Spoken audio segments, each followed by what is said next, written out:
Right మరో breaking news చూస్తున్నాం. వక్ఫ్ board అపరిమిత అధికారాలని నియంత్రించేందుకు కేంద్ర ప్రభుత్వం ఇటీవల వక్ఫ్ సవరణ బిల్లుని లోక్సభలో ప్రవేశపెట్టింది. ఈ బిల్లును ప్రతిపక్షాలు తీవ్రంగా వ్యతిరేకించాయి.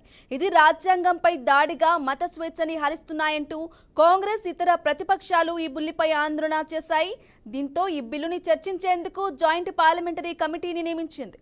21 మంది అధికార ప్రతిపక్షకు చెందిన లోక్సభ ఎంపీలను 10 మంది రాజ్యసభ ఎంపీలు మొత్తంగా 31 మందితో జేపీసీ ఏర్పాటు చేశారు. ఈ కమిటీకి బీజేపీ ఎంపీ జగదాంబిక పాల్ని చైర్పర్సన్ గా నియమిస్తూ లోక్సభ స్పీకర్ ఓం బిర్లా నిర్ణయం తీసుకున్నారు.